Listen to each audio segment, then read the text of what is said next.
आकाशवाणी मुंबई प्रजासत्ताक दिनाच्या पूर्वसंध्येला राष्ट्रीय सर्वभाषा कवी संमेलन 2025ची मराठी आवृत्ती प्रसारित करत आहोत. शब्दांकन आणि निवेदन दिनेश आडावतकर, निर्मिती सहाय्य अंजली रोडत आणि आशिष शेडगे, सादरकर्त्या ज्योत्स्ना केतकर.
रसिकहो नमस्कार. भारतीय प्रजासत्ताक दिनाच्या पूर्वसंध्येला सादर होत असलेल्या राष्ट्रीय सर्वभाषा कवी संमेलनात आपलं मनपूर्वक स्वागत. या कवी संमेलनाची सुरुवात आकाशवाणीच्या परंपरेनुसार संस्कृत कवितेनं करत आहोत. ऐकूया सर्वभाषा राष्ट्रीय कवी संमेलन 2025 मधील संस्कृत भाषेतून निवड झालेली डॉक्टर युवराज भट्टराय यांची संस्कृत कविता. यदाश्रयेण भारतं जगज्जनेषु शासनं पुरा करोज्जगद्गुरुः पदस्थितं स गौरवं तथा विधानशोभनादशा परञ्च साम्प्रतं सदैव भारतेषु भारतीजनैषु रक्षताम्. धनेच्छया सुधोपमं सुखं त्यजन्ति मानवा विहाय शुद्धसंस्कृतं जनाङ्ग्लमाश्रयन्ति या. मृगाधिपोद्य कुक्कुरं सुसेवते विनिन्दितं सदैव भारतेषु भारतीजनैषु रक्षताम्.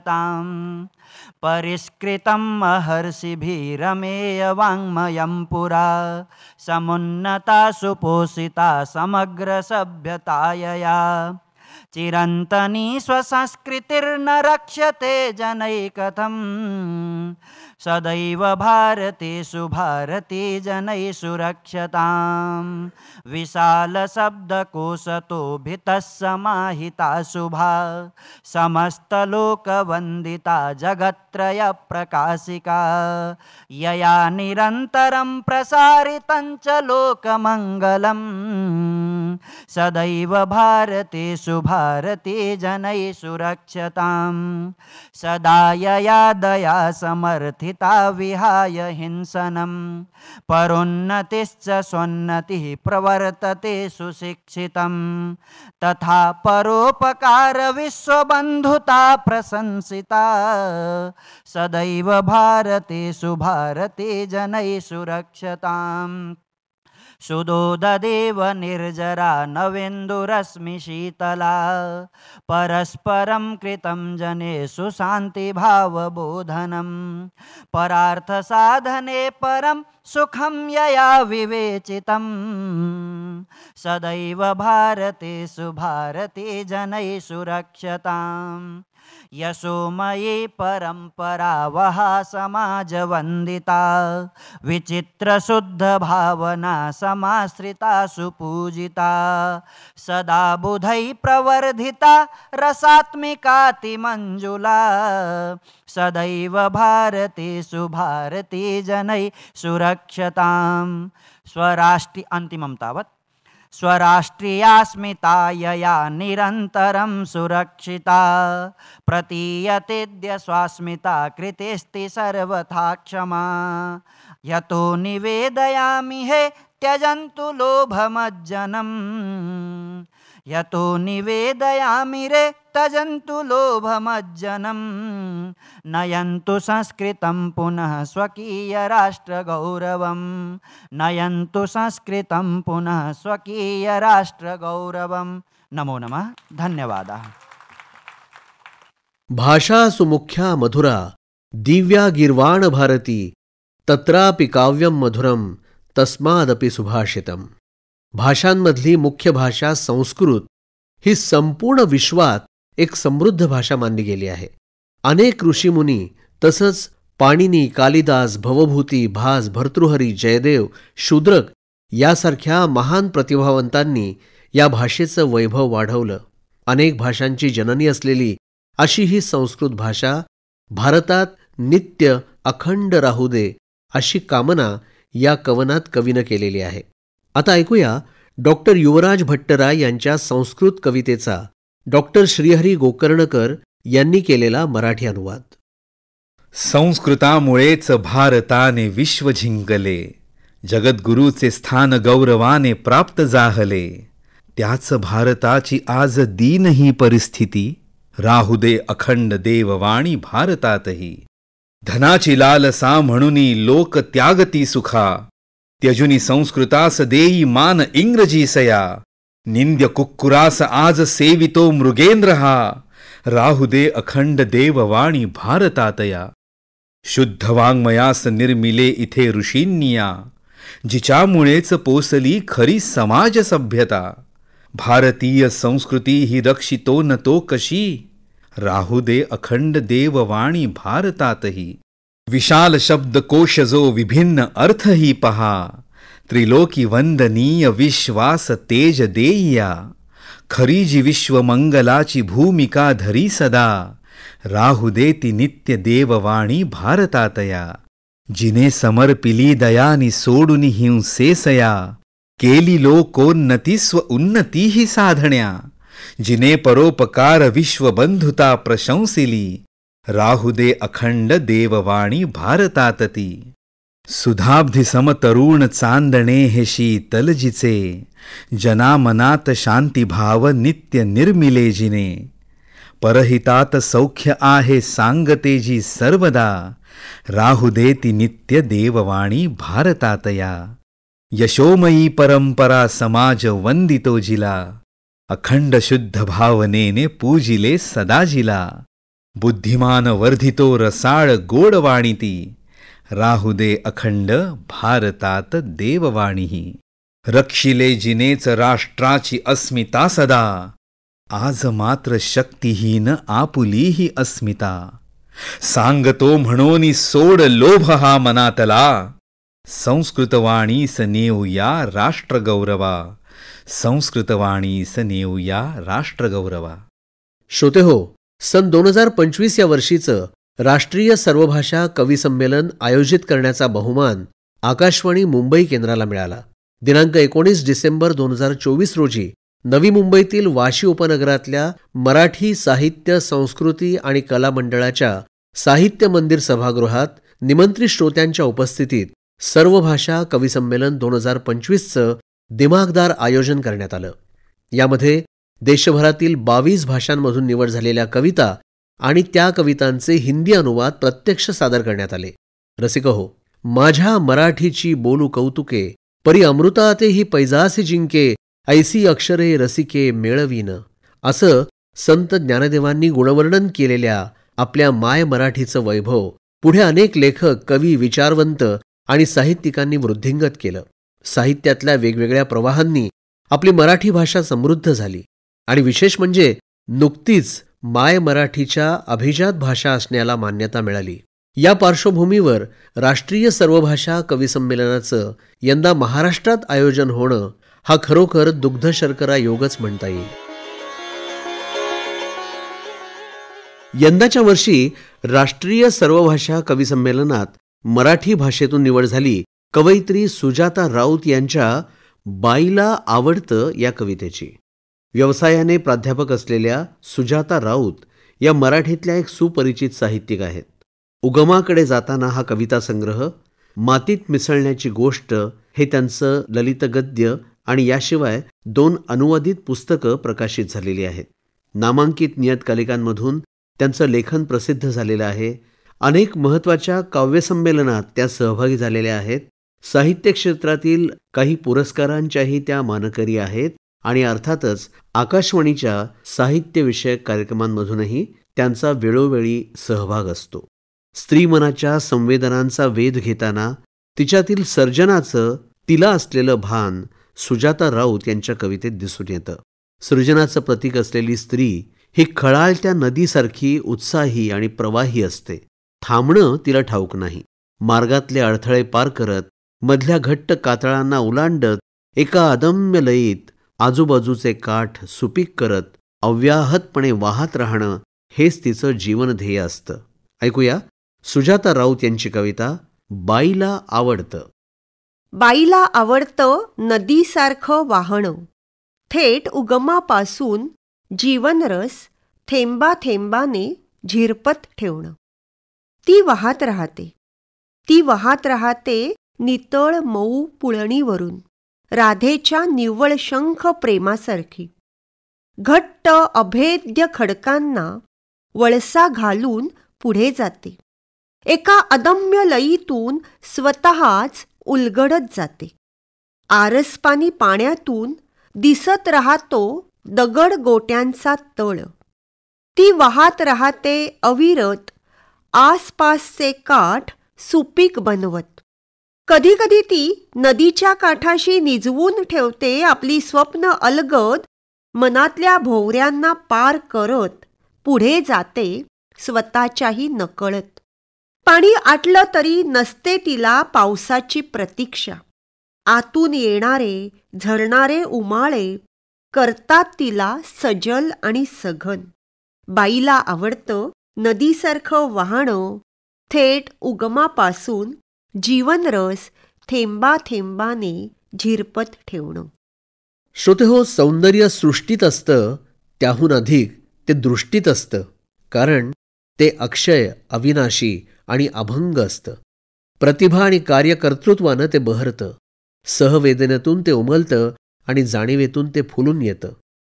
विश्वास, श्रद्धा आणि प्रेम हा त्याचा स्थायी भाव असतो, तर सत्य, निष्ठा आणि समर्पणाच्या पाऊलवाटेवरून त्याचा आनंददायी प्रवास असतो. आसामी भाषेतले कवी राजीव बरुआ यांनी आपल्या कवितेमध्ये हे सौंदर्य कसं टिपलंय ते ऐकूया. सुरुवातीला मूळ आसामी भाषेतील कवितेची झलक आणि त्यानंतर कीर्ती पाटसकर यांनी केलेला या कवितेचा मराठी अनुवाद. दिसत राहतं सौंदर्य. ধুনীয়া দেখাৰ বয়স নাই, ধুনীয়া ফল আবতৰতো পকে, বাঁহী চোতাল শাৰী শাৰী ন বোৱাৰীৰ যদি খহি পৰে উৰণি, ধুনীয়া দেখি. सौंदर्य पाहण्याचं नसतं कुठलंच वय. सौंदर्याची फळं तर कधीही पक्व होतात. सकाळी अंगण झाडताना नववधूच्या डोक्यावरून सरकणाऱ्या पदरामधून दिसतं सौंदर्य. आजारी शेजाऱ्याची शुश्रूषा करता करता रात्रभर जागल्यावरही दिसतं तुमचं सौंदर्य. दूरवर मार्गक्रमणा करताना थकलेली नदी अचानक वळण घेते तेव्हा तिच्यात दिसतं सौंदर्य. रस्ता ओलांडताना किशोरीच्या चेहऱ्यावर उमललेल्या लाजऱ्या स्मितहास्यातून दिसतं सौंदर्य. दूध पिता पिता आईच्या कुशीत झोपून गेलेल्या बाळाच्या मुखावर दिसत राहतं सौंदर्य. तुम्हाला दुकानदाराकडून चुकून मिळालेली जास्तीची 100ची नोट तुम्ही त्याला परत करताना दिसतं तुमचं सौंदर्य. चुकीच्या पत्त्यावर पोचलेल्या पत्राला जेव्हा तुम्ही योग्य पत्ता दाखवता तेव्हा दिसतं तुमचं सौंदर्य. सौंदर्य पाहण्याचं नसतं कुठलंच वय. सौंदर्याच्या अमरावतीत एखाद्याच्या चेहऱ्यावरचं वैगुण्यही भावतं. हेच सौंदर्य तुम्हाला प्रेमात बांधतं. हेच सौंदर्य तुम्हाला प्रेमात बांधतं. श्रोते हो, देशाच्या नकाशातून देशाच्या सीमारेषा स्पष्ट होत असतात हे खरं, पण नकाशा म्हणजे केवळ अक्षांश रेखांश छेदणाऱ्या रेषा असतात का, की त्यातून प्रतिबिंब दिसतं अथांग कालप्रवाहाचं? त्यात ऐकू येतात माझ्या अस्तित्वाचे, माझ्यातल्या मीपणाचे सूर. त्यातून घमघमतो मानवतेवरील प्रेमाच्या वसंत ऋतूचा बहर आणि उत्कट जीवनरसानं भरून वाहणारा एक खळाळता निर्झर. या शाश्वत सत्याचा विहंगम वेध घेण्यासाठी आपल्याला पक्षीच व्हावं लागेल, अशी पृथ्वीमातेला प्रार्थना करणारी उडिया भाषेतली ही कविता आहे. डॉक्टर गौतम जेना यांची. मराठी अनुवाद केला आहे किरण येले यांनी. पृथ्वीर मानचित्रे मु खोजुथिलु भारत, खूब मनोज्ञ ओ भावप्रद मने हेउथला तार आपाद मस्तक. जगाच्या नकाशात उभ्या आडव्या रेषात मी शोधत होतो भारत माता. ती दिसली उजळत नखशिखांत शुभेच्छा आणि ईश्वर रंगात. सागराच्या लाटात स्वच्छ जिथे गंधर्व अप्सरा आणि ऋषींचे प्रतिबिंब पडले अथांग काळाच्या प्रवाहात.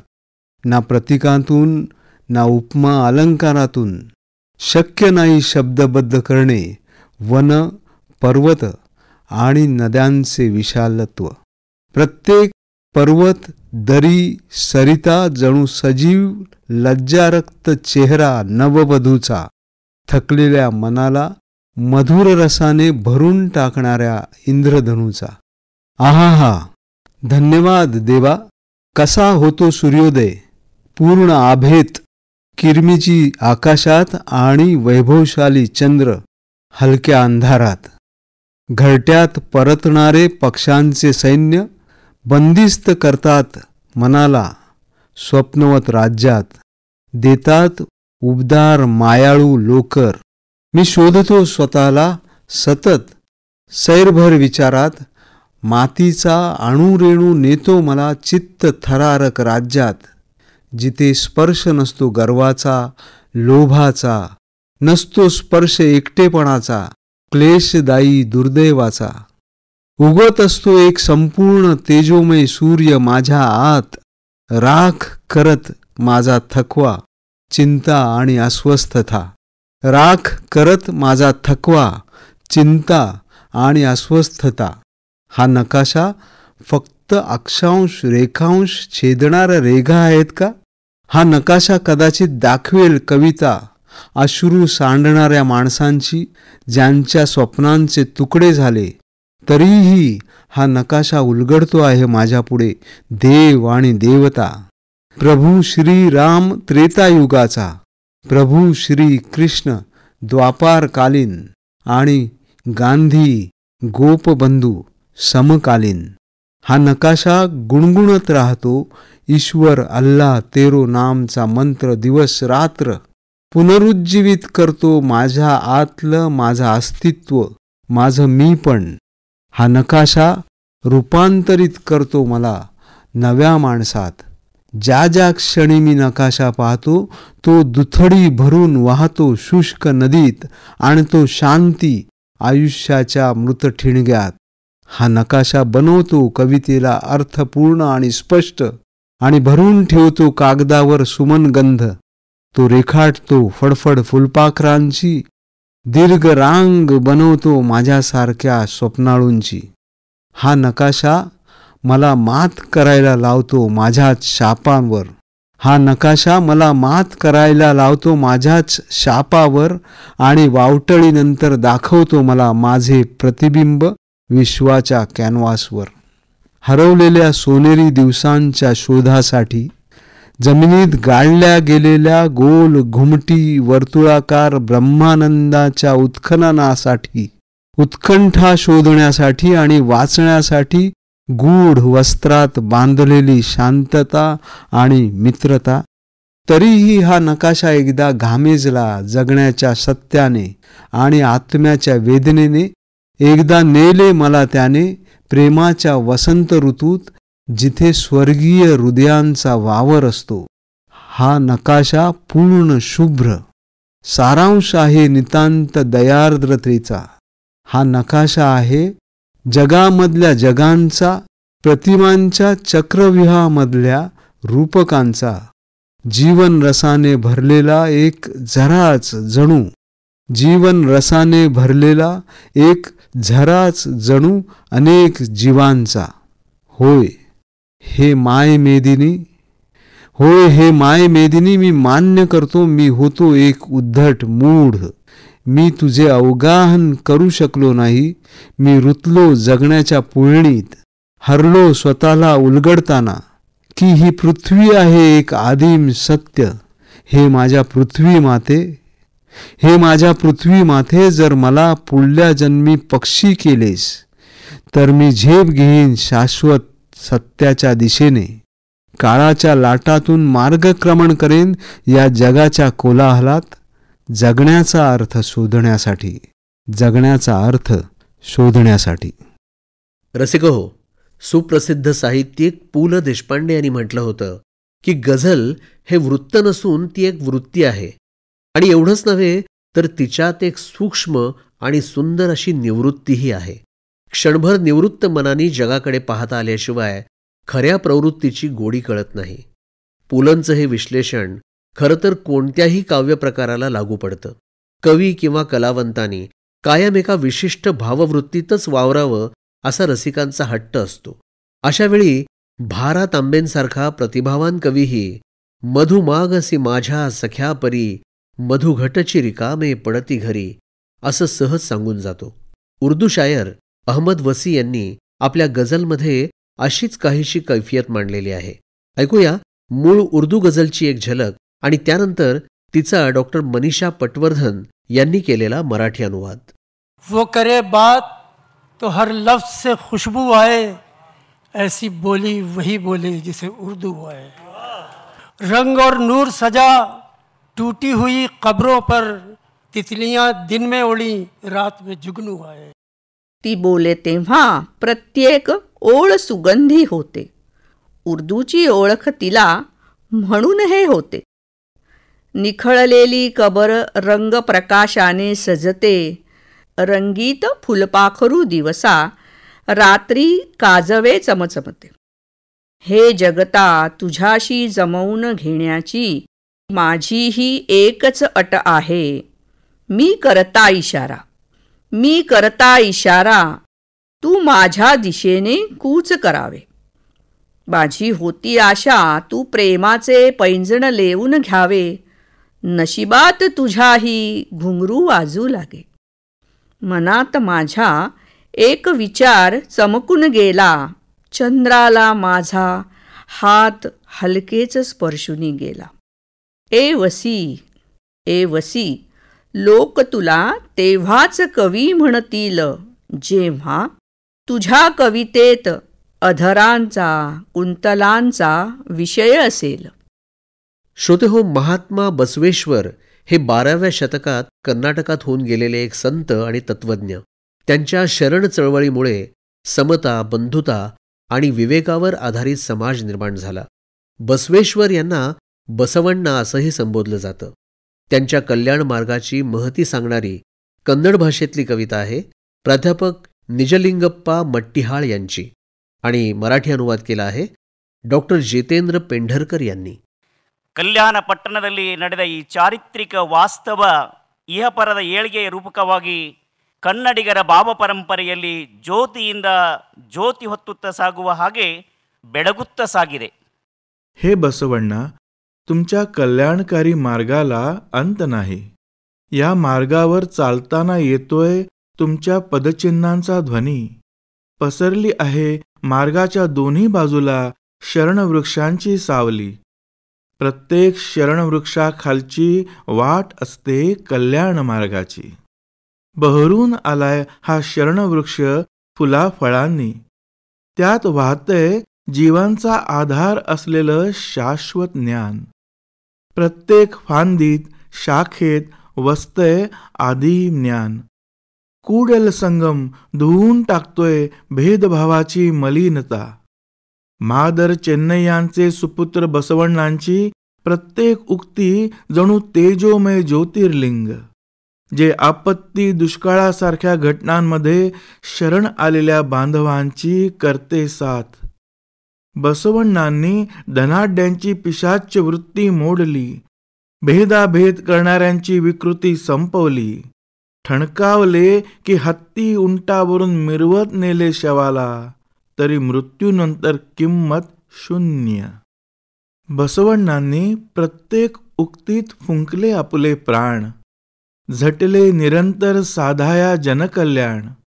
वेचले सोलीव अर्थांचे अमृतकण आणि त्यागले उरलेले सारहीन. आता निघाली यात्रा अनुभव मंडपाची, देशकालाच्या सीमे पार. अल्लम प्रभूंच्या हातातील शाश्वत प्रज्वलित मशाल, छेडत सकल जीवांच्या अंतःकरणाची तार, छेडत सकल जीवांच्या अंतःकरणाची तार. स्त्री जन्माही तुझी कहाणी, हृदयी अमृत नयनी पाणी. मनातलं दुःख वेदना मनातच दाबून ठेवत, चेहऱ्यावर हसू फुलवत, विदारक वास्तवाला सामोरं जाणारी स्त्री ही खरोखर सहनशीलतेची एक परिसीमाच असते. जीवनाची विस्कटलेली घडी शृंगाराच्या सौंदर्याआड लपवण्याची तिची ही धडपड कोकणी कवयित्री राजश्री सैल यांच्या संवेदनशील कविमनाला अस्वस्थ करते आणि त्यातूनच निर्माण होते लाल लिपस्टिक सारखी एक कविता. मराठी अनुवाद केला आहे प्रतिभा सराफ यांनी. आधी मूळ कोकणी कवितेची झलक आणि लगेचच तिचा मराठी अनुवाद. ऑफिसात वचपाचो वेळ जालो, तिने लायली रेड लिपस्टिक ओठाक आनी लिपयले सगळे दुःख, वेग, वेदना, अपमान. घोवाल्या मारान उदेल्ले काळे निळे फाटीवेले मानेवेले वळ रेड लिपस्टिके फाटल्यान आनी दार लावन घेतले. ऑफिसला जायची वेळ झाली. तिने ओठांना लाल लिपस्टिक लावली आणि दडवले सर्व दुःख, दर्द, वेदना, अपमान. नवऱ्याच्या माराने काळे निळे पडलेले पाठीवरचे मानेवरचे वळ त्या लाल लिपस्टिकच्या मागे आणि तिने दरवाजा बंद केला. पतीच्या मृत्यूच्या 13व्यालाच ती बाहेर पडली. लहान मुलांच्या डोक्यावर हात ठेवत शुभाशीर्वादाचा. दूरवर पसरलेला तिच्या पतीचा व्यवसाय, नफ्या तोट्याचे गणित, बेरीज वजाबाकी या सर्वांचा भार अचानक तिच्या खांद्यावर येऊन पडला. ती आरशासमोर उभी राहिली, डोक्यावरून हात फिरवला आणि ओठांवर लाल लिपस्टिक लावली. लाल लिपस्टिकच्या मागे लपवले वैधव्य आणि पावलामागून पाऊल टाकत ती चालू लागली नव्या आत्मविश्वासाने. पावलामागून पाऊल टाकत ती चालू लागली आत्मविश्वासाने. सर्व जगाचे मंगल मंगल माझे गाणे, या विश्वाची एकतानता हे माझे गाणे. आशेच्या वीणेचा चढवून सूर भौतिकात, अक्षय गाणे अभंग गाणे, गाणे हे गाणे माझे गाणे, एकच माझे नित्याचे गाणे. श्रोते हो, अंतरीच्या वीणेची तार भौतिकातल्या जगण्याशी जुळली तर त्यातून असं सुरेल जीवनसंगीत उमटतं आणि मग अवघ्याच जीवनाचे व्हावे सुरेल गाणे अशी अनुभूती प्राप्त होते. जे गाणं ऐकल्यावर वाळवंटातही वसंत बहरावा, चंद्रही अलगद अंगणात उतरावा, प्रेम आणि सौंदर्यातलं अद्वैत मिटून जावं आणि ज्याच्या 2 स्वरांच्या अवकाशात नीरव शांततेचा अनाहत नाद ऐकू यावा, असं अनोखं गाणं आपल्या हातून लिहिलं जावं अशी ओढ व्यक्त करणारी काश्मीरी भाषेतली कविता आहे. प्राध्यापक शाद रमजान यांची. मराठी अनुवाद केला आहे संकेत म्हात्रे यांनी. हे खुदावंद आबकाश सोच सदरस मंज बुड़ित लेखा तुत का. हे खुदावंद आबकाश सोच सदरस मंज बुड़ित लेखा तुत का. जिंदगी गिवहेत शब्दे लाजवाल. रे परमेश्वरा, मला पार करायचे आहेत ज्ञानाचे असीम महासागर. केवळ लिहिण्यासाठी एक असं गाणं जे गाऊन होईल साऱ्यांचं आयुष्य चिरंतन, ज्यामुळे चंद्र उतरेल माझ्या अंगणात, हातात हात घेऊन ताल धरेल, म्हणेल गाणं माझ्यासोबत. एक असं गाणं ज्यामुळे वितळणार नाही दवांचं हृदय नितळ, आणि सूर्यही देणार नाही अंतर कुणाला, ज्या गाण्यावर बुलबुल पक्षाला ऐकू येईल अंतिम शांतता, आणि नार्सिसस पुष्पाला दिसेल फुलपाखराची दैवी परिक्रमा, ज्या गाण्यात शिरीन आणि फरहाद होतील एक, ज्या उत्सवात दिवे कधीच विझणार नाहीत, जे गाणं ऐकल्यावर अगदी वाळवंटातही बहरेल वसंत इतका की यात्री अचंबित होणार नाही अकस्मात मृगजळांना पाहून. मला असं गाणं लिहायचं आहे जे गाताना आणि ऐकताना उलगडतील रहस्य अपार, ज्या नंदनवनात मला दिसेल शिव आणि शक्तीची एकरूपता. हा सूर ऐकू येईल पर्वतांच्या सुखांत रबाबातून. च्या वलयातून कोरलं जाईल आरशात बिस्मिल्लाचं रूप मनोहर. जेव्हा उच्चारला जाईल तेव्हा निराकाराचा आकार दिसेल दृष्टीला स्पष्ट. मधल्या उरल्या आहेपणाला पिता येईल खोट. खरंच असतं का असं कुठलं घरटं शून्यात? खरंच असतं का इंद्रधनुष्याच्या सप्तरंगांच्या मधल्या जागेत वसलेलं एखादं अंतिम ठिकाण? खरंच असतं का पाण्याचं स्वतःचं असं कुठलं अस्तित्व? खरंच एखाद्या दरीत तेवणारी मेणबत्ती उजळते का अंधारातल्या रत्नाला? खरंच असते का निर्मळ शांतता खर्ज आणि तार स्वरांच्या मधल्या अवकाशात? खरंच ऐकू येते का वेळूच्या आर्त स्वरात माणसाची व्याकुळ हाक? मला लिहायचं आहे असं एक गाणं जे ऐकल्यावर प्रेम आणि सौंदर्यातलं अद्वैत मिटेल. एक होडी जाईल नदीपार अलगद रेशीम धाग्यांना सोडवत, आणि पर्वतांच्या कुशीत अवतरेल मेघाचा एक घनघोर तुकडा, ज्यातून बरसत राहील पाऊस मुक्त होऊन, ज्यातून बरसत राहील पाऊस मुक्त होऊन. रसिको, ज्ञानेश्वर माऊलींनी विश्वात्मक ईश्वराकडे पसायदान मागताना जे खळांची व्यंकटी सांडो तया सत्कर्मी रती वाढो भूता परस्परे जडो मैत्र जीवांचे अशी प्रार्थना केली.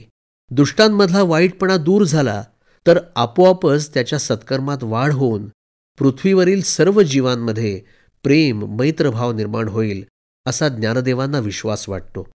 शस्त्राचा शांततेसाठी वापर करण्यामागे देखील हाच तर्क नाही का?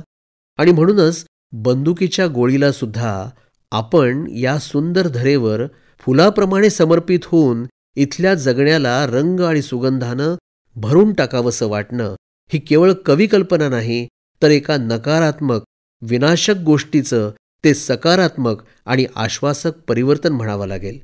कृष्णा दवे यांच्या गुजराती कवितेतील बंदुकीची गोळी शस्त्रांच्या सभेमध्ये काय सांगतेय हे जाणून घेऊया दुर्गेश सोनार यांनी केलेल्या या कवितेच्या मराठी अनुवादातून. ऐकूया बंदुकीची गोळी. ખૂંખાર વિસ્ફોટકો અને શસ્ત્રોની ખીચોખીચ ભરાયેલી સભામાં એક નાનકડી બંદૂકની ગોળી પર આરોપ લગાવવામાં આવ્યો હતો કે એણે એના લક્ષ્યને વિંધવામાં બેકાળજી દાખવી હતી. स्फोटकांनी आणि शस्त्रांनी भरलेल्या सभेत एक छोटीशी बंदुकीची गोळी होती आरोपीच्या पिंजऱ्यात उभी. तिच्यावर होता आरोप की तिने निष्काळजीपणा केला आपले लक्ष भेदण्यात. तोफगोळ्याने विचारले, हे खरे आहे का? थरथरत गोळी म्हणाली, हो, हे खरे आहे. भरलेल्या क्षेपणास्त्राने ओरडून विचारले, आजच्या काळात कोण लक्ष चुकवू शकते? गंभीर आवाजात रणगाड्याने दरडावले, त्या दिवशी नेमके काय घडले सभेला सांग खरे खरे सगळे. आणि मग गोळी बोलू लागली. मला आठवतंय अगदी स्पष्ट. ते छोटंसं घर, ती छोटीशी बाग आणि त्यात बागडणारी इवलीशी पावलं. आमच्याकडे पाहून हवेत हलणारे पिटुकले हात. मला अजूनही आठवतं. ट्रिगरवर ठेवलेली बोटं किंचित थरथरली, पण आदेशाच्या पुढे तीही होती हतबल असहाय. मग मीही शिट्टी वाजवत झेपावले लक्ष्याच्या दिशेने. मी नक्कीच भेदलं असतं त्या लहान कपाळाला. पण त्या निरागस हास्याला भेदायच्या क्षणी मी स्वतःच कोलमडले. जशी पारिजाताची फुलं ओघळतात तशी त्या निरागस चेहऱ्यावर विसावले. हे ऐकताच उडाला एकच गोंधळ शस्त्रांनी भरलेल्या सभेत. शेवटी सगळ्यात जुना जाणता अणुबॉम्ब उठला आणि दाटून आलेला गळा साफ करत म्हणाला, मित्रांनो, या छोट्याशा गोळीनं खूप काही शिकवलं आहे आपल्याला. आपल्या नशिबात जर फक्त फुटणंच लिहिलं असेल तर आपण इतकं तरी नक्कीच करू शकतो ना. जेव्हा आपण फुटू तेव्हा या सुंदर धरेवर फुलांसारखे बरसूया. इथल्या जगण्याला रंग सुगंधाने भरूया. इथल्या जगण्याला रंग सुगंधाने भरूया. ब्रिटिशांच्या गुलामगिरीतून स्वतंत्र झालेल्या आपल्या भारत देशानं स्वातंत्र्यानंतर स्वबळावर सर्व क्षेत्रात यशाची उत्तुंग शिखरं गाठून विश्वातील महासत्ता बनण्याकडे दमदार वाटचाल सुरू केली आहे. चांद्रयान मोहिमेपासून ते खेळाच्या मैदानापर्यंत सर्वत्र देशाच्या विजयाचा डंका वाजतो आहे. तो या देशावर जीवापाड प्रेम करणाऱ्या भारतीयांच्या कर्तृत्वामुळे. कुणाही समोर लाचार न होणारा, अकारण कोणाशी वैर न धरणारा, सरळ मार्गी सज्जन असा भारतीय प्रसंगी देशासाठी प्राणाची बाजी लावण्यासाठी सिद्ध असतो. आणि हीच आहे या देशाची खरी ताकद आणि खरी ओळख. प्रजासत्ताक दिनाच्या पूर्वसंध्येला ऐकूया देशप्रेमानं ओतप्रोत भरलेल्या डोगरी भाषेतील कवितेचा मराठी अनुवाद. मूळ कविता बलवान सिंग जमोरिया यांची, मराठी अनुवाद कवी अशोक नायगावकर यांनी केला आहे. प्रेम दाटून आलंय देशासाठी. ਅੱਜ ਦੱਸੋ कैदी चिंता है कि चेहरा कोई कमलाए दा, कुतै 60 सदी गई बीती है, ਜਾਂ ਆਪੂ ਰੋਗੇ ਲਾਏ ਦਾ, ਜਾਂ ਆਪੂ ਰੋਗੇ ਲਾਏ ਦਾ. कुठल्या चिंतेत आहेस बाबा, असा चेहरा टाकून बसलायस? साडेसाती लागल्यासारखा. काही बिघडलंय काय? बघ बघ कशी न्हावून निघाली आहे सृष्टी, रंगिली. खळाखळा वाहतंय पाणी. ओढ्यातून नाल्यातून गाड्या बघ कशा धावतायत रस्त्यावरून अलगद. पायांची दमछाक नाही, डोक्यावर भोजी नाहीत, ना कंबरनं मोडलंय. सगळीकडे आनंदी आनंद. उधाण आलंय उत्साहाला. गावच्या गावं शहरं काय उजळून निघाली आहेत. दिवे झगमगतायत. आता आम्ही लाचार नाही, आता आम्ही लाचार नाही. ताठ मानेने उभे आहोत या जगात. महासत्ता बनत व्यापार उदीम बहरतोय सगळीकडे. सर्वत्र रेलचेल अन्नधान्याची. ना कुठे दुष्काळ ना उपासमार, ना कुठे दुष्काळ ना उपासमार. आणि आमची रॉकेट अवकाशात गगनाला भेदून जात आहेत. बघ बघ जरा, आम्ही चंद्राला शिवून आलोय. अवघ्या विश्वात दुमदुमतंय आमचं यश. डंका वाजतोय, झेंडा फडकलाय दिमाखात. भिडलोय सुसज्ज होत रोगराईला. विजय मिळवलाय कोविडच्या महामारीवर. इतकंच नाही, इथेच बनलेली लस वाटली आहे दुनियाभर. तारणहार बनत चाललोय आम्ही. पहाडातून बोगदे खोदत उंचच उंच पुलावरून रेल्वे बघ कशी धावते सुसाट अलगद रुळावरून. देशाच्या अगदी कानाकोपऱ्यात. आणि खेळात नाव कमावलंय जगभर. पदकं हासिल केली आहेत कधी नव्हे इतकी. घट्ट पाय रोवून उभे आहोत आम्ही. आता हात नाही पसरत कुणासमोर. आता हात नाही पसरत कुणासमोर. लाचार होत जिंकतोय आमच्या ताकदीवर. खरं सांगू आमचं कुणाशीच वैर नाही. खरं सांगू आमचं कुणाशीच वैर नाही. आम्ही आपले सरळ मार्गी सज्जन. पण आलाच कुणी आडवा, काढली कुरापत, तर धडा शिकवू त्याला, काटा काढू. हेही लक्षात ठेव, हेही लक्षात ठेव. अरे बाबा, या देशावर प्रेम आहे आमचं. नसा नसात भिनलंय. वेळ पडली तर प्राणपणाला लावू. बाजी करू जीवाची, प्राणपणाला लावू. गे मायभू तुझे मी, फेडीन पांग सारे, आणीन आरतीला हे सूर्य चंद्र तारे. आपल्या या वैभवशाली भारतमातेचा प्रत्येकाला सार्थ अभिमान आहे. विविधतेतून एकतेचा जयघोष करणाऱ्या आपल्या भारतमातेची शान वाढवणं, तिच्या वैभवात भर घालून तिला संपूर्ण विश्वात अग्रेसर बनवणं हे या देशातील प्रत्येकाचं कर्तव्य आहे. कारण असंख्य क्रांतीवीर आणि स्वातंत्र्य सैनिकांच्या त्यागातून या देशाला स्वातंत्र्याच्या सूर्याचं दर्शन घडलं आहे. इथली प्राचीन संस्कृती, इथल्या समृद्ध परंपरा, इथली आदब, इथला भक्तिभाव, इथला निसर्ग या साऱ्याचं समग्र सुंदर रूप म्हणजे हा भारत देश. या सुदेशाला विकसित राष्ट्र बनवण्यासाठी तरुणांना आवाहन करणारी तमिळ भाषेतली कविता आहे एस भरथन यांची. मराठी अनुवाद केला आहे वृषाली विनायक यांनी. மனிதருக்கு மட்டுமல்ல, மண்ணிற்கும் வியர்க்கும், அதோ பாருங்கள் ஊற்று. விண்ணிற்கும் வியர்க்கும், அதோ பாருங்கள் மழைத்துளி. கண்ணிற்கும் वियर्க்கும், அதோ பாருங்கள் विळीनीर. केवळ माणसालाच नाही, मातीलाही घाम येतो, तो बघा वसंत. आकाशालाही घाम येतो, ते बघा पावसाचे थेंब. डोळ्यांनाही घाम येतो, ते बघा अश्रूंचे थेंब. मन सुद्धा घामाने ओलावते, तुम्हाला शीळ ऐकू येते. फुलांनाही घाम येतो, ते बघा मधाचे थेंब. सूर्य घामेसतो आणि सूर्यकिरणे प्रसवतात. लेखणीच्या घामातून कल्पना झिरपू लागतात. एवढंच काय, दिव्यालाही घाम येतो, तेव्हा त्यातून प्रकाश दिसतो. बासरीच्या घामातून मधुर संगीताचा नाद येतो. केवळ परिश्रमातूनच नाही, तर दोन देहांच्या मिलनातूनही मी जन्मलो आहे. एखादा भीतीने थरथर कापतो, तेव्हा मी प्रकटतो. आम्ही घामाचे मोती भूमीवर पडल्यामुळेच तुम्ही भात पिकवता. जे अपार परिश्रम करतात, त्यांच्या देहातून जन्मलेले उदात्त प्रवाह आम्ही आहोत. गंगा कावेरी कोरड्या होतील, पण आम्ही कोरडे होणार नाही, कारण परिश्रमाचे झरे आटू शकत नाहीत. तुम्ही आनंदाने राहता ते भव्य वाडे. त्या इमारतींच्या बांधकामात पाणी मिसळलं नव्हतं, तर आम्ही होतो. आम्ही दुर्गंधी घामाचे थेंब वाहिल्यामुळे तुम्हाला सुगंधी अत्तराने प्रफुल्लित होता येतं. ज्या अन्नाला घामाचा वास नसतो, ते बेचव आणि न पचणारं असतं. घामाने शिंपल्याशिवाय फुलं उमलत नाहीत, ना त्यांना गंध असतो. आमची आई जरी पाणी असले, तरी आमचा पिता अग्नी आहे. जेव्हा आम्ही एकत्र उसळतो, तेव्हा महाकाय त्सुनामीच्या लाटा होतो. एक नदीच्या 22 धारा कविता होऊन लखलखती. माय मराठीच्या गंधाने दाही दिशातून घमघमती. अक्षरातुनी शब्द जन्मती, शब्दांनी घडते भाषा. भाषांच्या या मंथनातुनी मनोमनी फुलती आशा. देश काल अन मानव्याचे जात होतसे संस्कृती मिलन. देशकाल अन मानव्याचे जात होतसे संस्कृती मिलन. बहुजन सुखाय नभोवाणीचे सर्वभाषी हे कवी संमेलन. सर्वभाषी हे कवी संमेलन.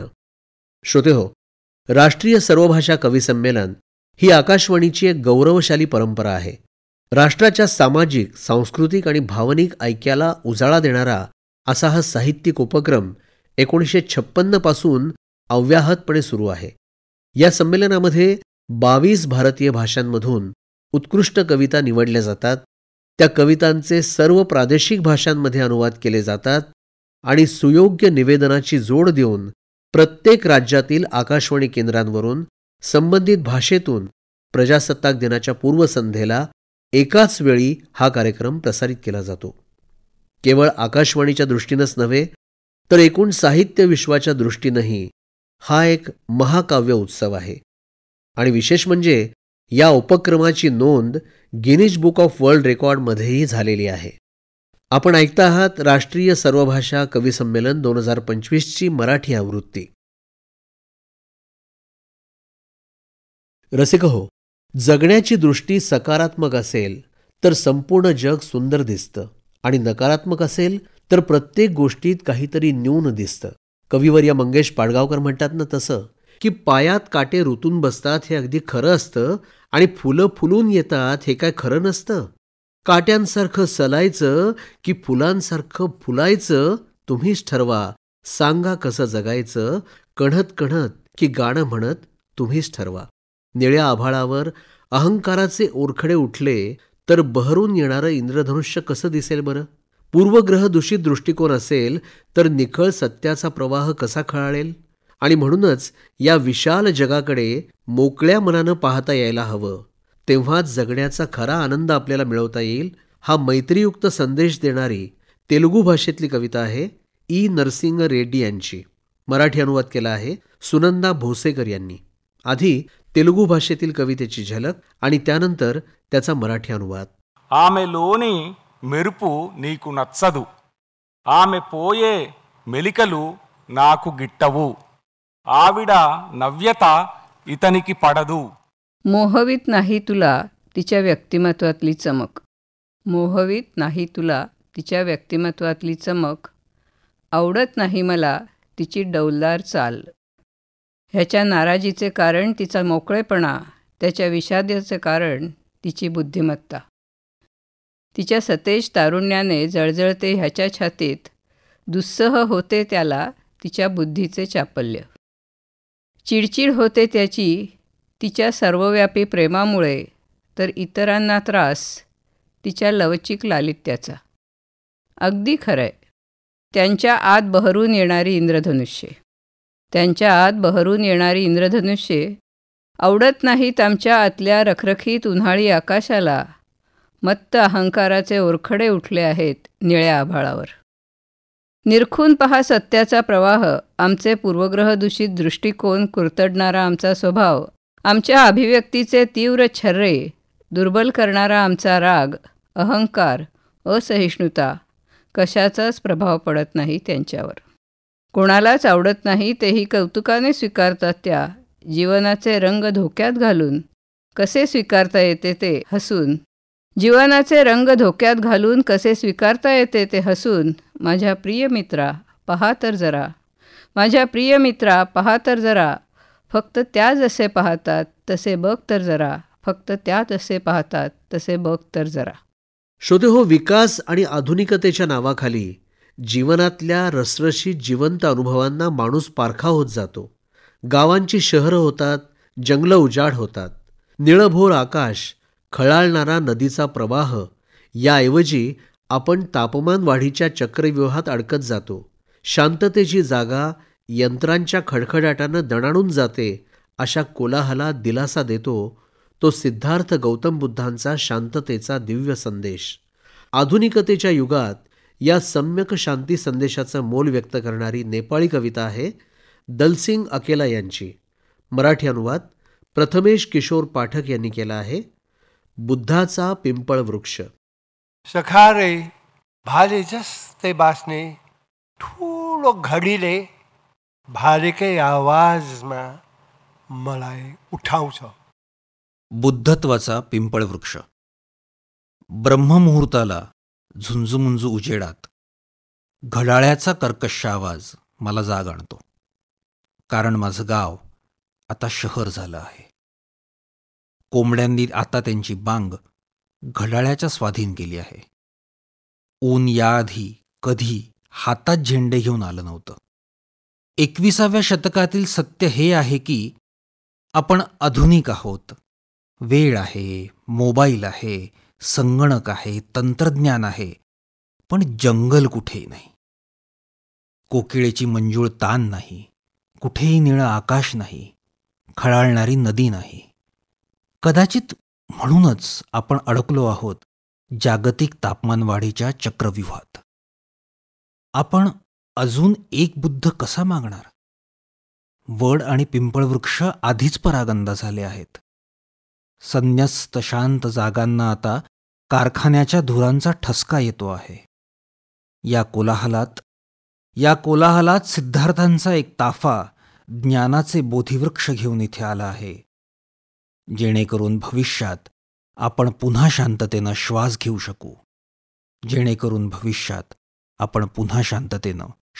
शकू. नक्षत्रांच्या गावातले मला गवसले गुज, परी अक्षरांचा संग त्याला लाभणार नाही. असं कवीनं कितीही ठरवलं ना, तरी प्रतिभेची आंतरिक हाक ऐकल्यावर तो पुन्हा अनंत आकाशातल्या खजिन्यातला नक्षत्रचुरा आपल्या स्वप्नांवर शिंपडून पुन्हा एकदा भरारी घेऊन उठतो आणि प्रेमासाठी आसुसलेले त्याचे बाहू आभाळाच्या दिशेनं प्रार्थनेसाठी उंचावतात. कारण शब्दा वाचून कळलेलं शब्दांच्या पलीकडलं असं व्यक्त करण्यासाठी हे शब्दच त्याला आधार असतात. त्या समर्पित शब्दांच्या पवित्रतेला शुद्ध आत्मिक बळाची जोड मिळाली की त्यातून सुरू होतो कवितेचा एक नवा प्रवास. या सर्जनशील प्रवासाचा वेध घेतला आहे यंदाच्या पंजाबी भाषेतील कवितेमध्ये. मूळ पंजाबी कविता सिमरत गगन यांची. मराठी अनुवाद केला आहे डॉक्टर निर्मोही फडके यांनी. कवि किसे गहरी नींद विच कदी नहीं सुत्ता, कवि किसे गहरी नींद विच कदी नहीं सुत्ता, ओदी रूह दी सिक विचर रही हुण हर मंडल विच. कुठल्याशा गाढ निद्रेत निजला नाही कधी कवी, त्याच्या आत्म्याला असलेली तहान फिरत असते दशदिशांना. आता प्रत्येक फांदीला, प्रत्येक पानाला, प्रत्येक फुलाला धडकेल कवी आणि प्रत्येक डोळ्यातल्या आसवांमध्ये थरथरेल कवी. नक्षत्रांमधल्या अणुरेणूंमधून गर्जना करत तो मिठीत घेईल अवघं ब्रह्मांड. आता राहील मातीपासून मुक्त आणि घडवेल आपल्यासाठी चमत्कार कवी.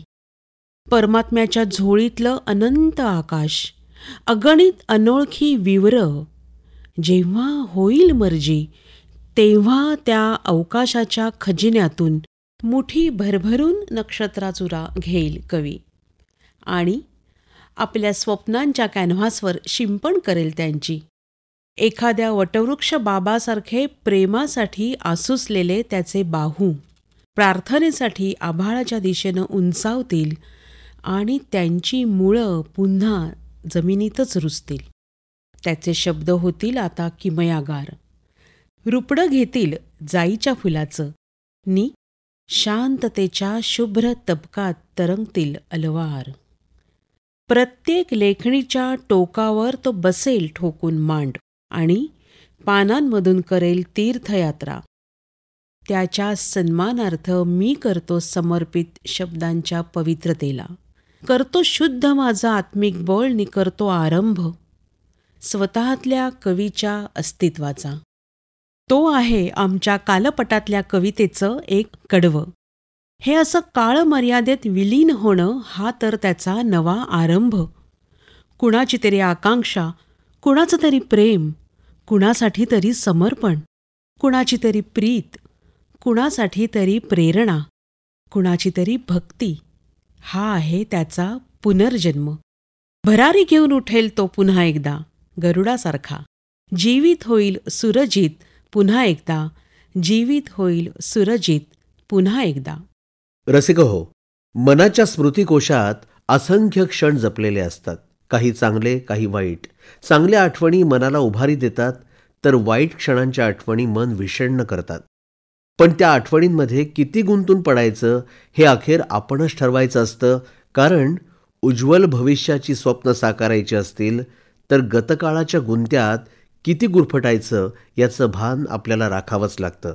आणि याच वास्तवाचं भान जागवणारी बिजय सिंग यांची बंगाली कविता आहे मेमोयर्स.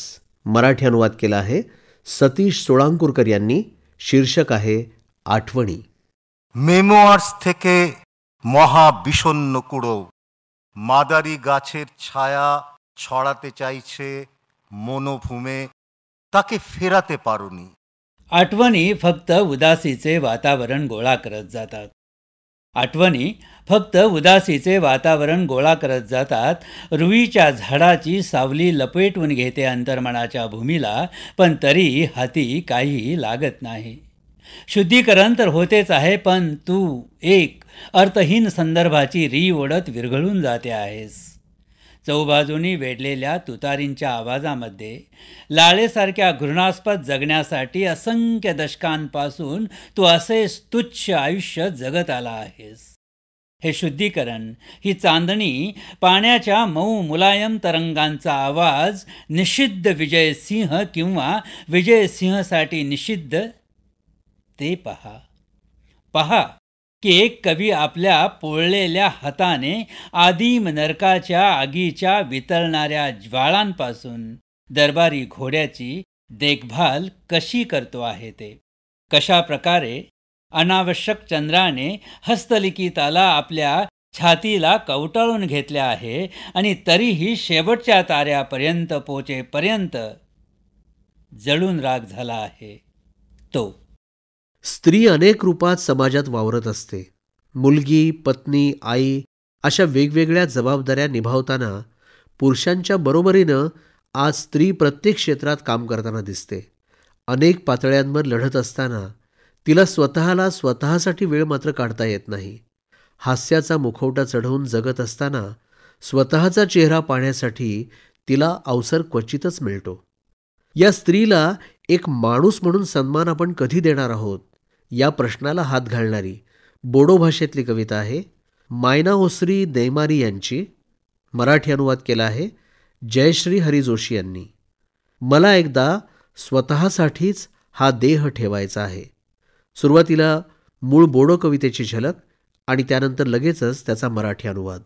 आं आंनि थाखाय खेबसे थैसोमनो आं गावखौनो गाव बावगोमालांदों. अरखि बेरस्रानाय हावाराव मिनिनायनि मुखा गाननानै ओरै हरै मिथिया आं सोरनि थाखाय एफाग्राब मुखुब. मला एकदा स्वतःसाठीच हा देह ठेवायचा आहे. मला स्वतःचा विसर पडत चालला आहे. पेटत्या निखाऱ्यांच्या धगीत हास्याचा मुखवटा चढवून मी कुणासाठी कशा कशात एवढी गुंतून पडले आहे कुणास ठाऊक. या व्यग्र व्याकुळ शहरात पाय ठेवायलाही जागा नाही. किती शोध शोधला पण माझा हरवलेला आत्मा मला गवसला नाही. या घडीला काय बोलायचं हे सुद्धा मला उमगत नाही. बोलून बोलून शिणले आहे असंही नाही. मी असेन नसेनही पण सूर्यचंद्र अनंत काळ असतीलच. मी कशाला मांडू निंदकांच्या रोजच्या उचापतींचा जमा खर्च. मला काही त्यांना डोईवर उचलून वाहून न्यायचं नाही. पण ह्या वाचाळ वीरांचा विचार माझी पाठ सोडत नाही. ते आहेत हे पदोपदी जाणवत राहतं आणि मी चरख्यावर सूत कातत राहते अविरत. गुंतलेल्या धाग्यांची अधांतरी टोकं शोधून पुन्हा पुन्हा जोडत राहते. कधी ते तुटताना पुन्हा गुंतून जातात. हे टीकाकार नाहीत किंवा आत्ममग्नही नाहीत, पण तरीही त्यांच्या शब्दांनी माझ्या मनात वणवा पेटतो. एकदा ही आग भडकली की विझवणं महाकठीण. ह्या धगधगत्या आगीत केवळ त्वचेचं बाह्य आवरण जाळून माझं मी पण नष्ट केलं जात आहे. आता मी पुन्हा माणूस होईपर्यंत किती काळ लागेल? किंवा असं घडलं तरी चालेल. म्हणजे जर मी मनुष्य म्हणून नव्याने जन्माला येणार नसेन आणि ह्या जन्मी केवळ एकदा माझं सर्वस्व स्वतःला अर्पित करण्याची क्षमता माझ्यात असेल तर मी हा देह ठेवायला आनंदाने तयार आहे. कविवर्य सुरेश भट स्त्री मनातल्या एकटेपणाची कैफियत मांडताना एके ठिकाणी म्हणतात की जपते मनात माझ्या एकेक हुंदका लपवीत आसवे मी हसते कधी कधी मी एकटीच माझी असते कधी कधी. एकटेपणाची ही जाणीव फार भयानक असते. त्यातून मार्ग काय हे देखील कळत नाही. मात्र अशा वेळी तिला खचून जाण्याची गरज नाही, कारण जगबुडीच्या भीतीला नोहाच्या तारक नौकेची दिलासादायी कहाणी देखील जोडलेली असते. ऐकूया टोंगबरम अमरजीत यांच्या मणिपुरी भाषेतील कवितेचा डॉक्टर अनुपमा उजगरे यांनी केलेला मराठी अनुवाद. आधी मूळ मणिपुरी कवितेची झलक आणि लगेचच त्याचा मराठी अनुवाद. मिओइबगी चौखटपगी लंबेलसे कयादा सांगना लाकलबा लंबीनो निंगसिंगबा ngambra loinamak nahakna तेलबा पुंसी खोंगसट अमगी. कहाणी एका होडीची. वाट मानवी संस्कृतीची किती लांबच लांब आणि प्रवास आयुष्याचा केवढा तरी लहान. वाट मानवी संस्कृतीची किती लांबच लांब आणि प्रवास आयुष्याचा केवढा तरी लहान. आठवतात का प्रसंग सगळे? छे, स्मरतात अगदीच मोजके. असेल का आठवण सुताराला त्या झाडाची, बांधली होती त्याने होडी ज्याच्या लाकडाची. ऐकत आलोय सणावारी हे जन हिराओ विलापिका वृक्षपुत्राच्या कत्तलीची त्याच्या जन्मदात्यांनी गायलेली. ऐकत आलोय सणावारी हे जन हिराओ विलापिका वृक्षपुत्राच्या कत्तलीची त्याच्या जन्मदात्यांनी गायलेली. ऐकत आलोय गाथा पराक्रमी राजांच्या. ऐकली आहे कहाणी एका होडीची, पण एकाच वेळी ऐकल्यात का कहाण्या अनेक होड्यांच्या. एके दिवशी प्रलय येऊन जातो, शेवाळाचा थर जमतो, तेव्हा तू एकटीच उरतेस. तू वाट पाहतेस नदी किनारी तळ्याकाठी तप्त उन्हात आपला जीर्ण शीर्ण देह पूर्ण बुडून जाण्याची. तिकडे त्याच वेळी काढतात लोक आठवण नोहाच्या भल्या मोठ्या तारूची, कहाणी एका होडीची, कहाणी एका होडीची. श्रोतेहो, कबूतर हे शांतीचं प्रतीक आणि आज संपूर्ण विश्वाला शांतीचा ध्यास आहे. युद्ध, संघर्ष, तणाव, विस्तारवाद आणि भेदभावानं भयभीत समाजाला हे शांतीचं प्रतीक दिलासा देईल का? आपल्या चमकदार उज्ज्वल रंगांनी आणि जोमदार उत्साहाने तो हा आसमंत व्यापून टाकेल का? सर्वांना समानतेच्या एकाच धाग्यात गुंफेल का? मानवतेला साथ घालणारा मधुर स्वर तो गुणगुणेल का? नवसृजनाचा संकल्प करत आपल्या पंखात असीम ऊर्जा भरून विश्वकल्याणाच्या गगनात भरारी घेण्यासाठी सिद्ध होईल शांतीचं प्रतीक असलेले हे कबूतर, असा आशावाद जगवणाऱ्या मैथिली भाषेतील कवितेचा अनुवाद आता ऐकूया. मूळ मैथिली कविता आहे डॉक्टर अमलेंदू शेखर पाठक यांची. मराठी अनुवाद केला आहे गीतेश गजानन शिंदे यांनी. उडून गेले कबूतर. उडलई परबा, उडलई परबा, उडलई परबा, हैया उडलई, हव्या उडलई, एही ठाव उडलई, वही ठाव उडलई. उडाले कबूतर, उडाले कबूतर, उडाले कबूतर, पहाते उडाले, अरे उडाले, इथून उडाले, तिथूनही उडाले. जिकडे पहावे तिकडे सर्वत्र दिसते उडून गेलेले कबूतर. त्याचा रंग उज्ज्वलन चमकदार, हृदयी त्याच्या उत्साह जोमदार. व्यापून टाकेल सारा आसमंत, अशी गती अन ढंग शैलीदार. प्रवाहाविरोधी हवा कापताना, निर्मळ नव पहाटेची लय घेताना. काळा पांढरा लाल तपकिरी, समुद्र पर्वत मैदान तपकिरी. साऱ्या अवनीवर रूपाने समान, शांती प्रेम नि रसभरीत होऊन. पहा जणू आज बरसले कबूतर. उडाले कबूतर, उडाले कबूतर, उडाले कबूतर. त्यास प्रिय तृण अन्नधान्य, जगाचा विस्तार हे त्याचे ध्येय. सर्वांना एका धाग्यामध्ये गुंफते, ते एक मधुर तान गुणगुणते. मानवतेला साद घालत, पशुतेशी युद्ध संकल्प करत, विचार करत पुढे पुढे जात, लहान मोठ्यांची गळा भेट घेत. खोल दरी असो वा उंच हिमालय, संकट असले तरी मनी नसे भय. आज कबूतर उत्साहाने तरंगते. उडाले कबूतर, उडाले कबूतर, उडाले कबूतर. सर्वत्र असे स्वराज्याचा जयघोष, तृणनी धान्याचा मंत्रमुग्ध जोश. दृढ नात्यांनी जग सुंदर हो, कुणान कुणाचे भय इथे उरो. नवसृजनाचा संकल्प हीच साधना, असो मानवतेची मनी शुभ उपासना. आशेने चमकणाऱ्या डोळ्यांमध्ये, ऊर्जेने भारित असीम पंखांमध्ये. मैत्र भावना दृढ आलिंगत, चिंतन मार्गी राहो अविचलित. आज आपल्या सर्वोच्च शिखरावर निर्भयतेने गरजते कबूतर. उडाले कबूतर, उडाले कबूतर, उडाले कबूतर, उडाले कबूतर. श्रोतेहो, असं म्हटलं जातं की माणसाच्या लालसेला अंत नसतो आणि यामध्ये सुखाच्या अनेक छोट्या क्षणांचा त्याला विसर पडतो आणि त्या आनंदालाही तो पारखा होतो. विकासाच्या नावाखाली होणारी वृक्षतोड, सागरी किनाऱ्यांची धूप, दुर्मिळ प्रजातींचा ऱ्हास यासारख्या कळीच्या मुद्द्यांबाबत जाणीव करून देण्याची गरज अशावेळी निर्माण होते. केरळ राज्यातील कांदळवनांच्या रक्षणासाठी धडपडणाऱ्या पोक्कुडन यांच्यासारख्या सामाजिक कार्यकर्त्याचं योगदान म्हणूनच महत्त्वाचं ठरतं. माधवन पुराचेरी यांनी मल्याळम भाषेतील आपल्या कवितेत यासंबंधी उल्लेख करून वसुंधरेच्या रक्षणाची जाणीव करून दिलेली आहे. मराठी अनुवाद केला आहे संदेश ढगे यांनी. മീൻ തൊട്ടു കൂട്ടിയിട്ടില്ല, ഉപ്പുവിളയും കൈപ്പാട്ടിൽ അലഞ്ഞിട്ടുണ്ടൻ ബാല്യം.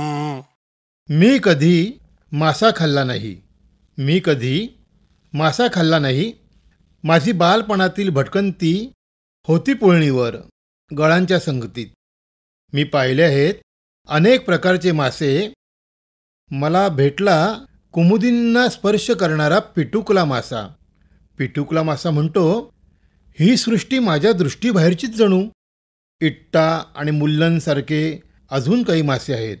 अथांगतेवर वाळीत टाकलेले जग. आसवांवर घेतली होती पिके नीट.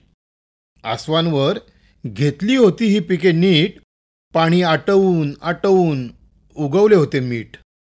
पोकडूंच्या इशाऱ्यावर झाडे डोलतात होकारार्थी. हस्तरेषा मिटवून घट्टे पडणाऱ्या वेदनेला कुरवाळले आहे मी. कितीतरी बिया स्थलांतरित केल्या आहेत पक्ष्यांनी.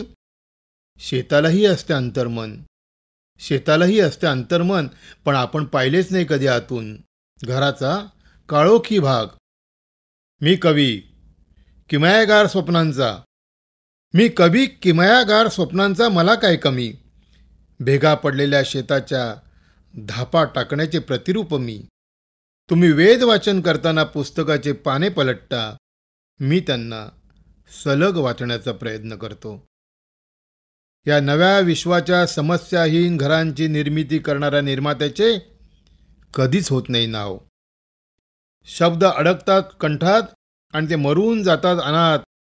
गंभीर उडण्याच्या दरम्यान चिरडले जातात. फिरूनी पुन्हा जन्मेल कोणी प्राणी. 4-8 मार्गी रस्ते होतायत झपाझप तयार. पण उभे राहण्यासाठी, झोपण्यासाठी कुठे उरली आहे जागा या पृथ्वीवर, कुठे उरली आहे जागा या पृथ्वीवर. श्रोतेहो, देशाच्या स्वातंत्र्य आंदोलनात अनेक स्वातंत्र्य सैनिकांनी प्राणाचं बलिदान केलं. देशाला गुलामगिरीतून मुक्त करण्यासाठी अनेक वीर हसत हसत फासावर चढले. क्रांतीवीर हेमू कलानी हे यापैकीचे एक सदा वंदनीय असं नाव. त्यांना मृत्यूचं भय नव्हतं, तर मुक्तीचा ध्यास होता. रात्रीच्या गर्भात उद्याचा असे उशक्काल, असा दुर्दम्य विश्वास त्यांच्या मनात होता. त्यांच्या बलिदानातून असंख्य तरुणांना प्रेरणा मिळाली.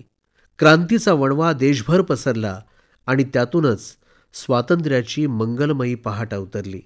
आज या क्रांतीवीरांबद्दल आणि स्वातंत्र्य सेनानींबद्दल देशवासियांच्या मनात कृतज्ञता ओतप्रोत भरलेली आहे. आणि म्हणूनच त्यांचं गुणगान करताना आजही आपलं मन गहिवरून येतं. हीच देशप्रेम आणि देशासाठीच्या त्यागाची भावना व्यक्त झाली आहे यंदाच्या सिंधी भाषेतील कवितेमध्ये.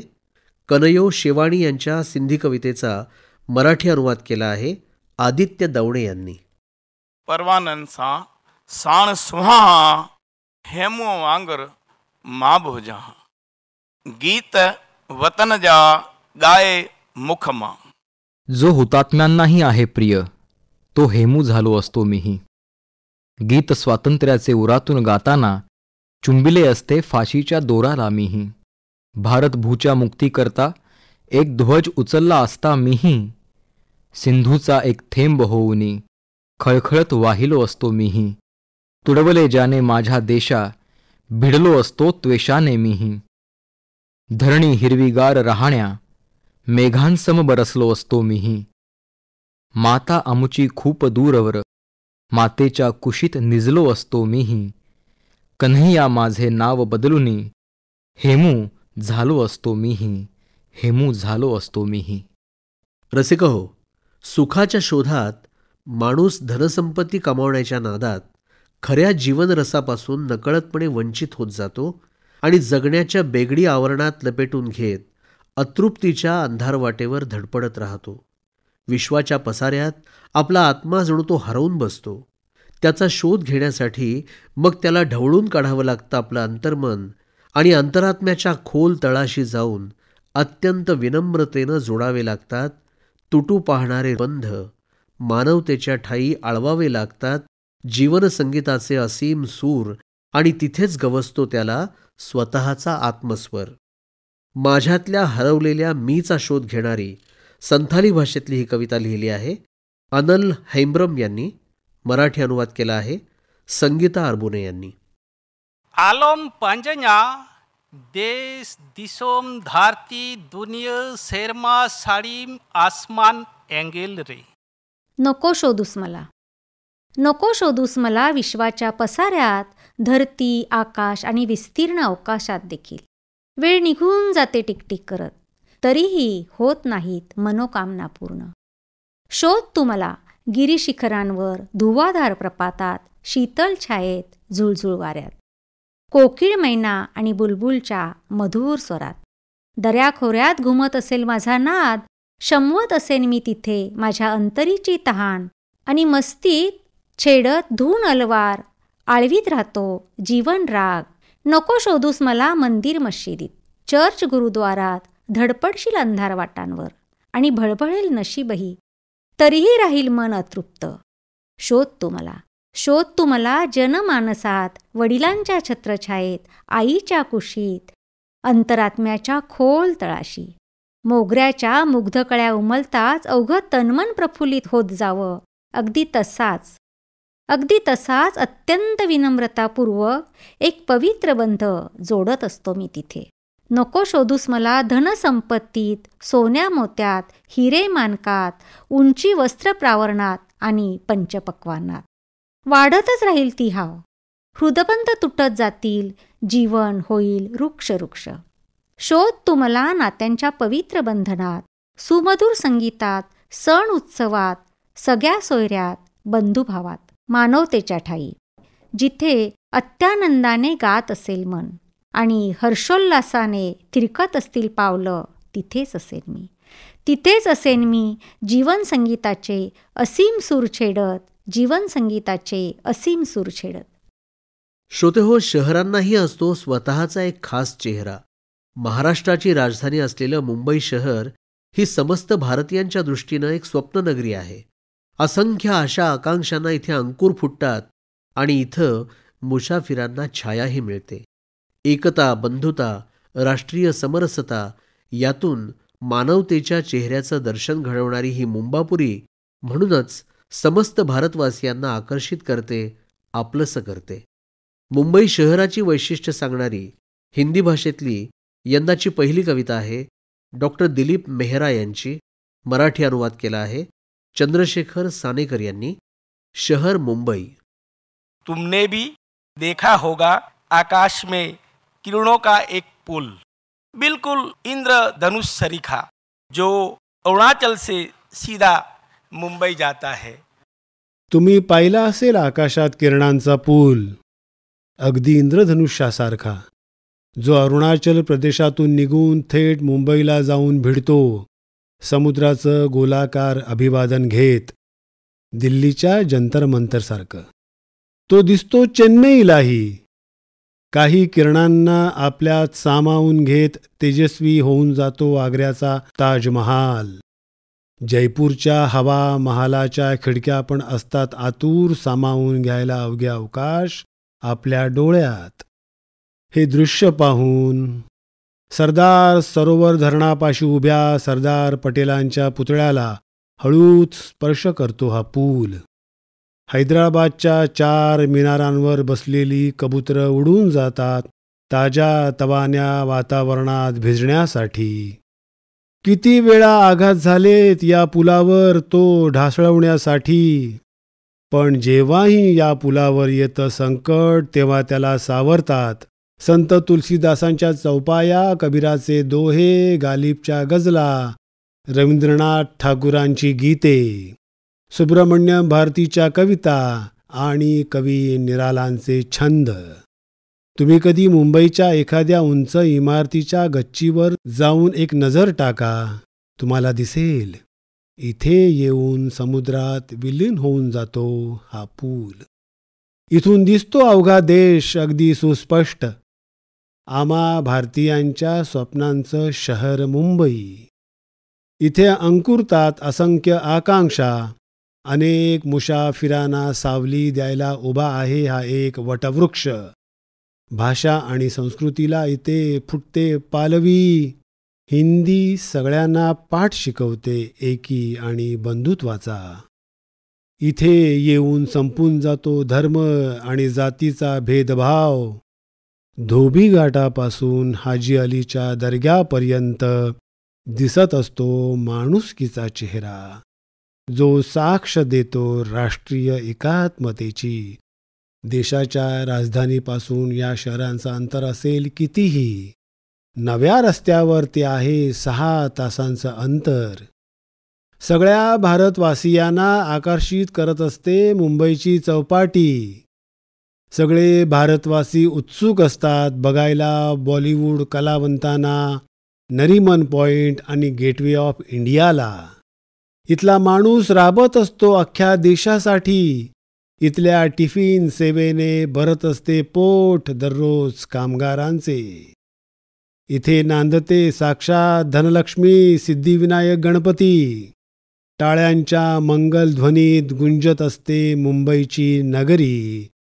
आणि अध्यात्मात लीन असते इथले इस्कॉन मंदिर. सर्व आस्था विनम्र होतात पूर्ण इथे येऊन आणि लाभतो नवा विश्वास. हे शहर केवळ शहर नाही, तरुण भारताच्या स्वप्नांचे केंद्र आहे. हे शहर मुंबई, हे शहर मुंबई. रसिको, कविता शब्दातून उलगडते तशीच 2 ओळींच्या मध्ये असलेल्या रिकाम्या निशब्दातूनही ती आपल्याशी बोलत असते. ते समजून घेणारी मनाची संवेदनशीलता मात्र असावी लागते. मौन म्हणजे अबोला नव्हे. मौनाचीही एक वेगळी भाषा असते आणि ती समजून घ्यायची तर निशब्दाच्या खोल गुहेत जाणीवेच्या प्रकाशात पुढे पाऊल टाकावं लागतं. यंदाच्या राष्ट्रीय सर्वभाषा कवी संमेलनातील हिंदी भाषेतली दुसरी कविता याच विषयावरची आहे. मूळ हिंदी कविता धनंजय सिंग यांची, मराठी अनुवाद केला आहे अरुण म्हात्रे यांनी. गूंजते कलरवों की घाटी में इस तरह आके छा गई चुप्पी. आजच पहिल्यांदा मी आहे विणली या मौनाची चादर. पहा तिचा एखादा धागा उसवायाला जमतो का तर. प्राशित आहे युगभर जगणे मानून की हे गोड जहर. कुणी न भ्यावे अडचणींना यास्तव जगतो हर्ष बनून. चालता आहे ना थकता ना थांबून कोठे. नको थांबणे आणि मनाचे हार मानणे या वाटे. खूपच आधी जेव्हा भरला प्रकाश होता चांदणीने तेव्हाही मज बोलवले होते. काही द्या नाव तुम्ही माझ्या धीराला. अश्रूंचा हा साठा नाही लुटू दिला मी. उभे राहुनी किनाऱ्यात मज नका पुकारू. खेचते मज कुठेतरी पाण्याची धारा. चमचम करते कवच तुम्हाचे दिसते आहे. आवरण आहे उतरून देईन मी ते सहजी. आहे जो अंधार जुना डोळ्यात दिव्यांच्या. एके दिवशी मीच पाहतो टाकीन उजळून. अनजा दारी नाही साधे तोरण कुठले. हृदयाचे दिव्यत्वच आणील प्रकाशत येते. अंतरीचे नितभाव प्रकटती इतके सुबोध इतके संयत. तेही सोपे करून सांगणे मजला पण हो जमतच नाही. स्वतःच दे हातातून गळले देऊन झटके. नाही मीही स्मरू शकत त्या विद्यक्षणांना. आणि हाती घेऊन वीणा आता हिंडत आहे. बांधून ठेवील तुम्हा तिचा झंकार एकदा. आजच पहिल्यांदा मी आहे विणली ह्या मौनाची चादर. पहा तिचा एखादा धागा उसवायाला जमतो का तर. रसिक हो, साहित्य हा समाज मनाचा आरसा असतो. त्यात कवितेसारखं तरल आणि अर्थवाही माध्यम असतं तेव्हा विशाल जनसमुदायाच्या विविधांगी संवेदनांचं प्रतिबिंब या कवितांमधून आपण नक्कीच अनुभवू शकतो.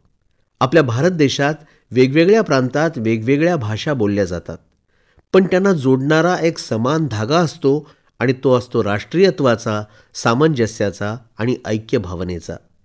याच धाग्यात बांधलेल्या 22 वेगवेगळ्या भारतीय भाषांमधील विविधरंगी कवितांचा हा सुंदर गुलदस्ता आपल्याला नक्कीच आवडला असेल. प्रजासत्ताक दिनाच्या शुभेच्छा व्यक्त करून या कवी संमेलनातून आज इथेच निरोप घेऊया. नमस्कार.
प्रजासत्ताक दिनाच्या पूर्वसंध्येला राष्ट्रीय सर्वभाषा कवी संमेलन 2025ची मराठी आवृत्ती आत्ताच आपण ऐकली. शब्दांकन आणि निवेदन केलं होतं दिनेश आडावतकर यांनी. निर्मिती सहाय्य अंजली रोडत आणि आशिष शेडगे आणि सादरकर्त्या होत्या ज्योत्स्ना केतकर. ही आकाशवाणी मुंबई केंद्राची निर्मिती होती.